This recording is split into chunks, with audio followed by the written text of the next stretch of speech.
Any more animals? I don't think yet, have we? No. But we've learned that although we hate spiders, we hate bugs, that by automatically killing them on the spot and squashing them isn't going to do anything for us, because we all go back to the whole circle and ecosystem is that they're there for a reason, and they provide something for us that we might not know, and it might be little stuff, but by killing them, we're killing off some other stuff. And so I learned not to kill spiders, but to capture them and put them somewhere else.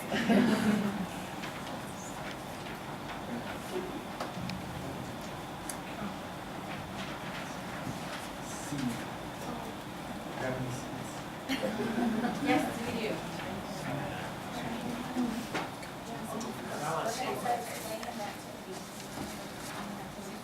Okay, this activity, we are going to be talking to seeds.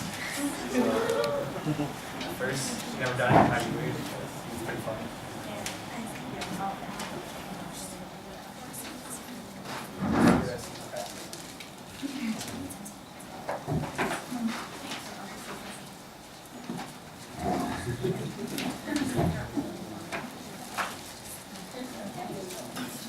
So the kids are going to go around. This is one of the exercises and activities that I do with adults and youth.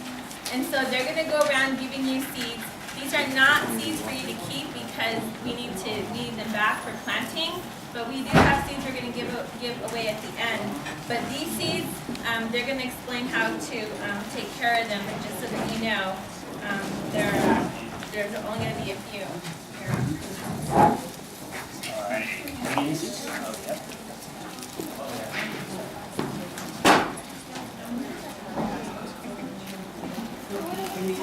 Oh.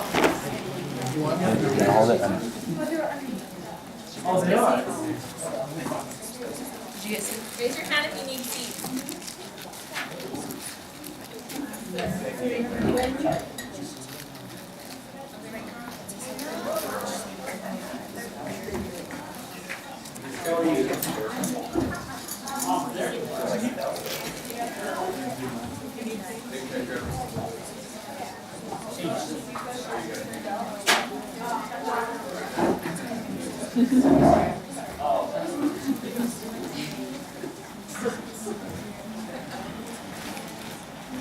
Everybody get some seeds.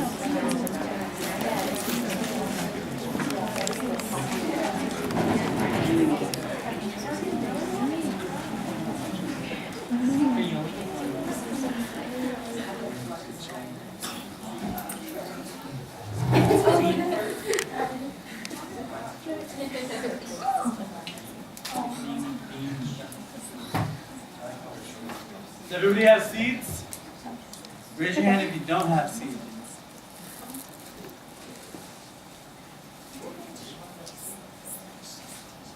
Okay, so our seeds, you want to hold it like this, be careful, because it's still like baby, yeah. And if you don't know what to say to your seed, just like introduce yourself. You want to talk to the seed or sing to the seed. It gives it energy, so when you plant it, and it grows up to be healthy and strong. You don't really want to think really negative, or like feel negative around it, because it reflects off, like you can feel your negative energy. So like, it'll come out bad. And to add to what Samantha said, if you have negative energy, when you talk to them, it'll feel that and it won't grow, or it'll be a very sad plant. And so when you talk to your seed, you want to say introduce yourself, how was your day, be happy with it, happy thoughts. And some things that we did when I was in the youth program, we would, even after we planted the seeds, you'd sing to them, and they liked that, and they'd grow. And you could sing to them, say things to them, like, you look beautiful, like, have a nice day, because they could feel that energy, and just when you be positive around them too, because they're like your babies. Yeah.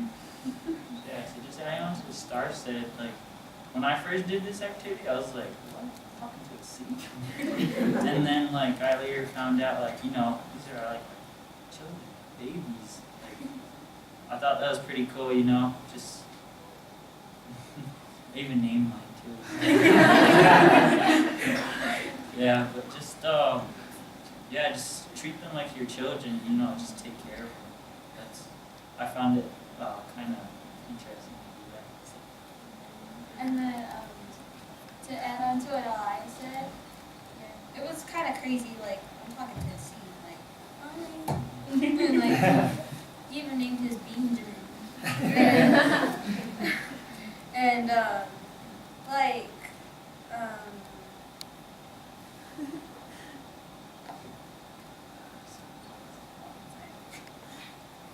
You know, don't shake them. Yeah. yeah, because they'll feel that. And if you drop them, like apologize and like yeah, they're like your family, so you want to keep them together when you talk to them, and otherwise they'll feel like neglected or yeah. So we'll go ahead and give you a few moments to hold your seed, name it, do what you feel is necessary with the seed.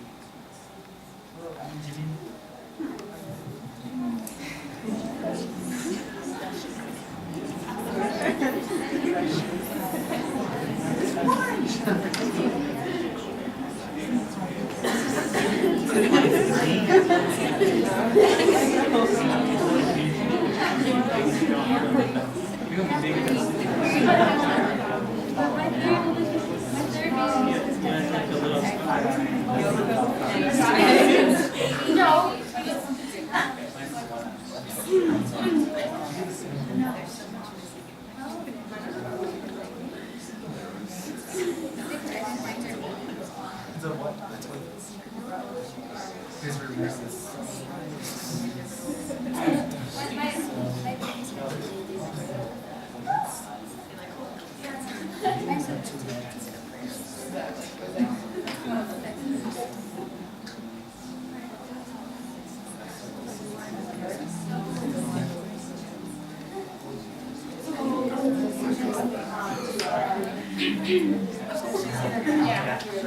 Alright, so we're gonna collect them now, but so before we collect them, you say like, see you later, see you again, see you when you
Is everybody's seats are being collected? Not yours? Somebody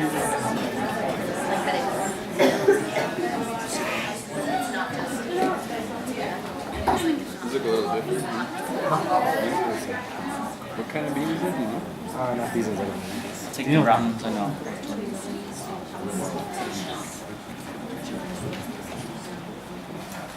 Okay, so now every seed's been collected, right? Yeah. So this is an activity that you could do within your own community and within your own families.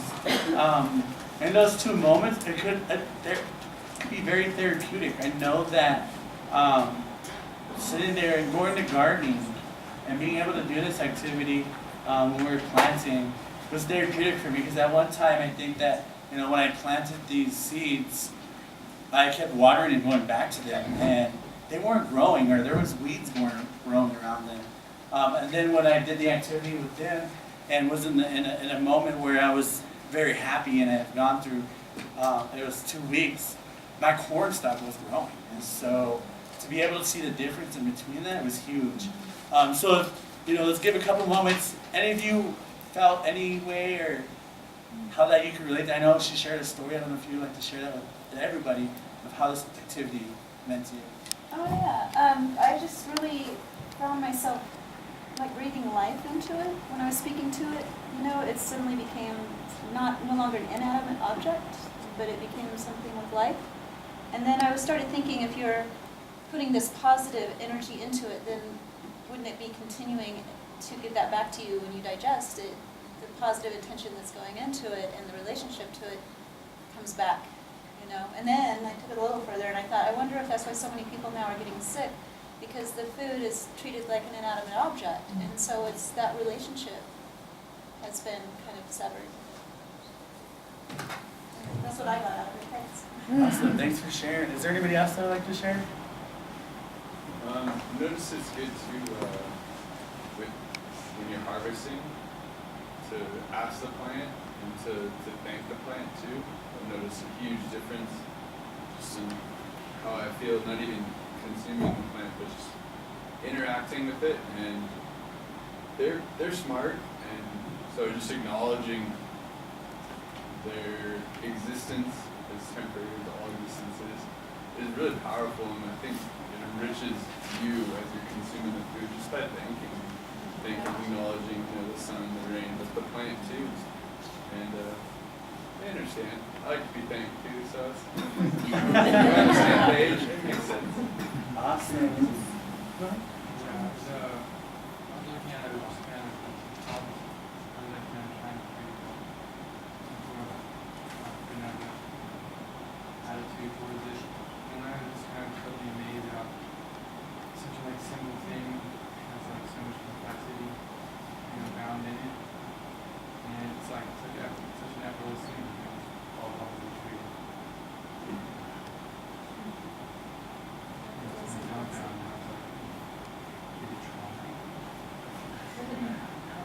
Probably how it came to be, what its path is going to be, the seed coming from the tree. Yeah, it's quite exciting. Awesome. Thanks for sharing. Anybody else? It's just, as I was spending time with the seed, it occurred to me that the seed's going to grow and be a plant, and then someone's going to harvest the plant and eat it, and that's how that seed is going to contribute to the web of life. And then my question was, what do we contribute? Or do we just exist for ourselves, or do we exist for the larger community? How do we exist in the larger community? Deep topic. Anybody else? Any of you guys want to share? Well, during this activity, I just feel calm. It's really calm. It's like my meditation time. Talking to the sea. Living in the city, everything's fast paced. There's a lot of things to do. This is kind of my time to meditate. So. I'll be doing this in my garden next year. Thanks to you all. Yeah, that's awesome. Anybody else? I just told my seed I wanted it to help make the whole planet a healthier place. And it might do that a little bit. It will. I just wanted to say how happy I am. All these comments are. You see, they're sitting right there. Good. That's great, Katrina. Way to bring us back to there. I think that the corn and everything that they grew that first week really is putting back into the generations so that you plant and the way we talk to these seeds are not going to only help us right now, but are going to help us get seeds for the generations to come and their grandkids and maybe their grandkids after that. So being able to get all these positive energies and these seeds that are sitting all right here is great. So thank you for sharing all those deep thoughts. And the other thing, going back to your question, is how do we get back, or what we're doing is that I guess when we go on to the spirit world, we are placed back on the 6 feet under and given back to whatever those maggots, those bugs and whatnot. So it's just about. Yes. So I guess tying into this a little bit, like teamwork. My little brother wrote in his camp, and we had nature journals, and they would write about what they saw, what they heard, what they felt during the day, and they'd write what they did and how they did it, and the weather of the day even. And my little brother, sitting in the back over there, he was like, he said teamwork makes the dream work, and that was like, we all laughed about that because it's so cute, but then we all like thought about it, and it's like, yeah, if we all work together to build our garden and like take care of these kids. And in this top corner were the guy youth leaders at the camp, and so they all work together like to build a vertical plant thing. Yeah, a vertical planter, which is seen up here, and it like holds plants now. Right here we were, this was all compost from the youth campers' lunches, and so it was all just like nasty and smelly. But then it was like really rich soil as well. And we all didn't want to do that, but then at the end we put it into our spiral garden that we made, and it like is thriving now.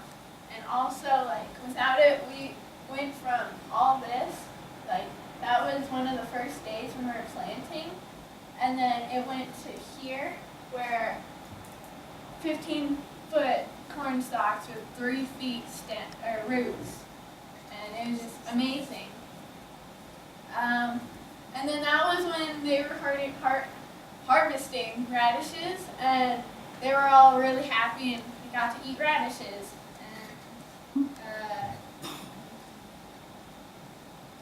yeah.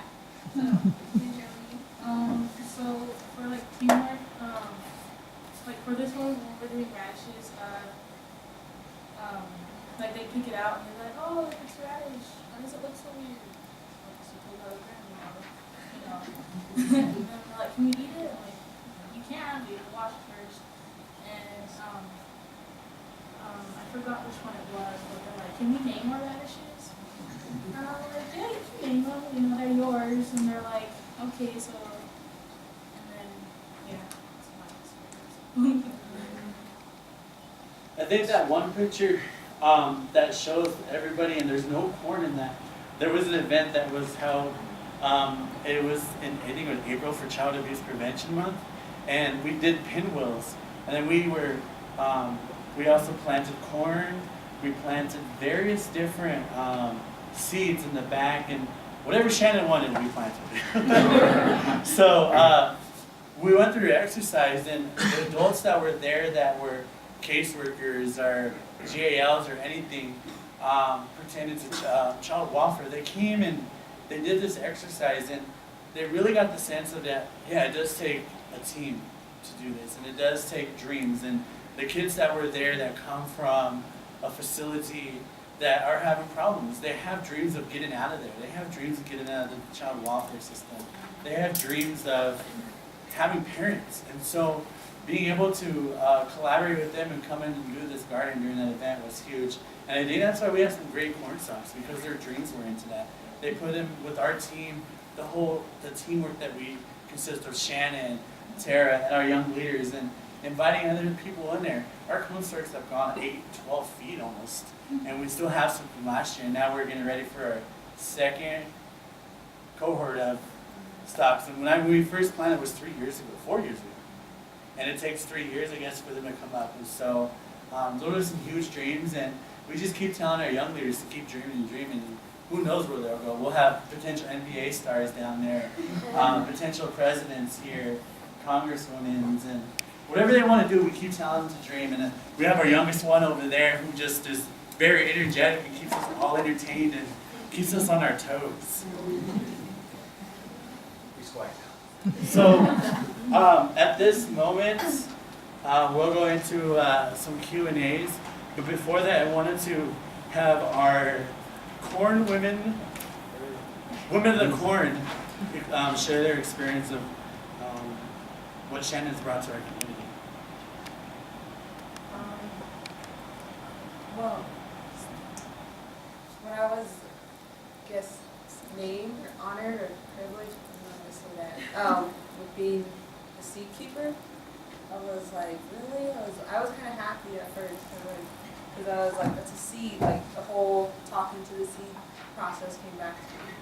And then I realized, whoa, this is a big opportunity. This is what people before me, my ancestors before me had to do too. They had to take care of the seeds, they had to take care of the garden, everything. So I thought it was a really big privilege. For that. I was also kind of excited, like, whoa, and to me, I was like, I was talking to the seed. I'm like, it came in, talk to the seed, put it in the ground, they come big. So, but it's been like cool.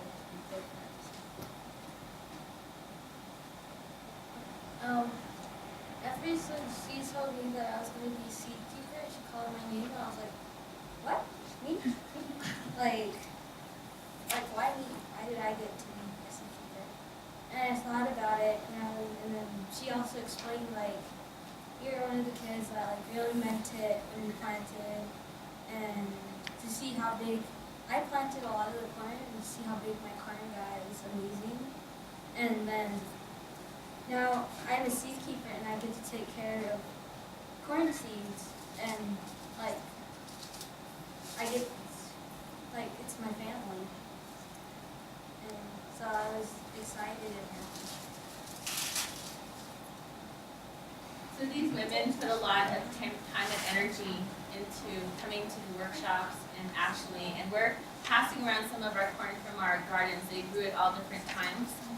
So there's strains from, we have a Red Seneca, Mandan Rye, a Mila Kishpino from South America, which is the 14-foot tall corn. Yeah, that one. And we have the Country Gentleman, and I think another, like a Bantam, which are more than domesticated heirloom. But these women showed and displayed and exhibited a lot of mindfulness within the garden project, and really meant, when they were talking to the seeds, they meant it. And so they have a lot of heart, and they represent our community as young women leaders. And so I felt they were ready to be responsible for these seeds, for the Indian Center. So if anything happens to me, that they would be the ones to take up the responsibility to plant these seeds. And so that was one of the things, my biggest fears was, something happens to me, who's gonna take it up? Because besides Tara, I know Tara would, because their family's been involved with the most support, and I felt that these girls were ready to be seed keepers.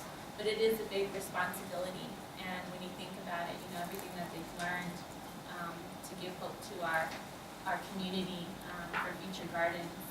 So I'm really proud of them. We're all really proud of them that they've been around for at least 4 years with the garden project. And we didn't have their help and their support, they give me hope. So they're kind of like, when I think of hope, I think of their resilient leadership. And so I'm always thankful that they're here, because this is what I do. I do this because of them. So thank you so much.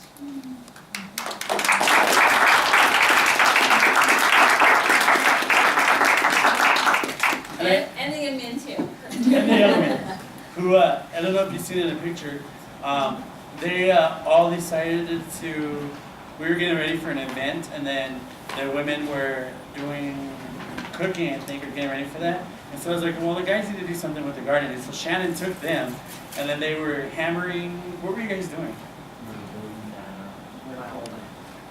Building Like what? stair steps or something. Well, at first we didn't know what we were building, so kind of just got told what to do, and then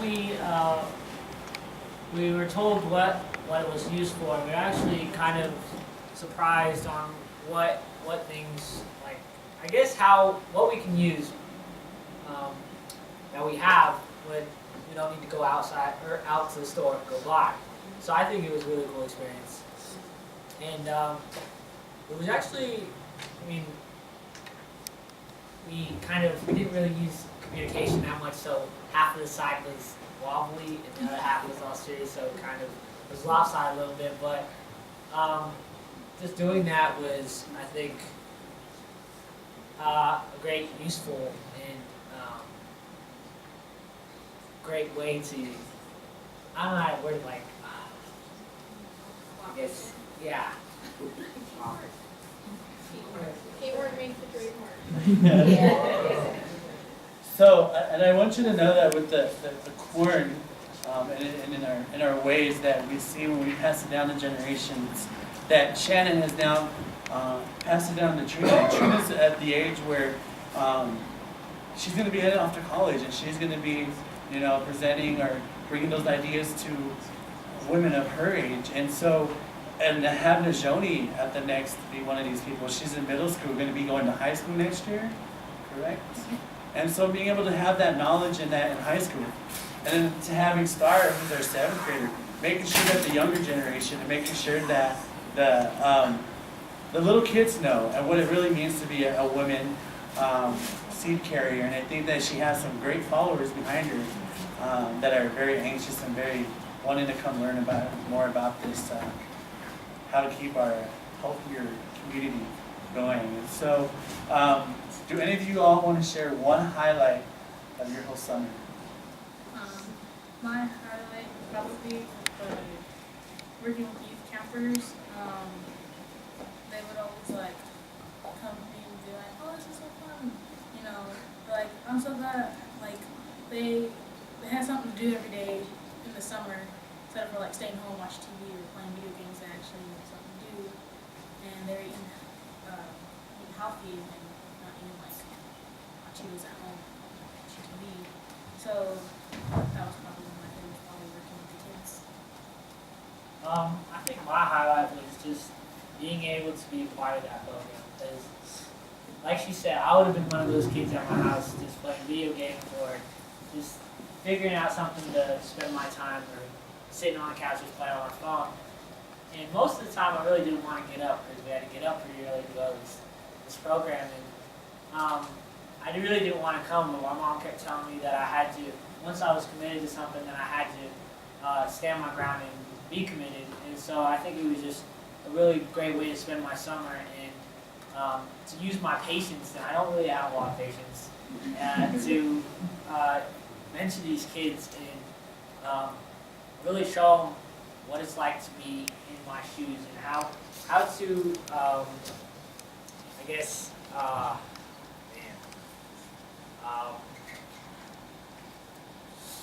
guess just how to grow up, and that I didn't just do this program for volunteer work. I did this program because I need something to do, and I knew it was the right thing to do, because these kids, this Indian Center, that it's in an urban neighborhood, but a lot of these kids don't have a lot of food, or they don't have a lot of money. So I think coming to this youth camp was a really great way for them to get to know other kids and to just have fun. So yeah, that was my highlight. My highlight this summer was just working with the kids, gaining knowledge at the same time, and teaching the kids, and just having that feeling again, just being the older brother, big brother. My highlight was working at the youth meeting in the garden, because I was like put in I was chosen to be a leader because I'm really competitive, and you guys all know that. And I had to be patient with everything I did, and I thought that was really such a good experience for me, and like I feel like so rejuvenated. I don't know how to say that word, but rejuvenated. But like it felt so good to, you know, come there every day, see like a bunch of little kids just looking up to us. So that was my highlight.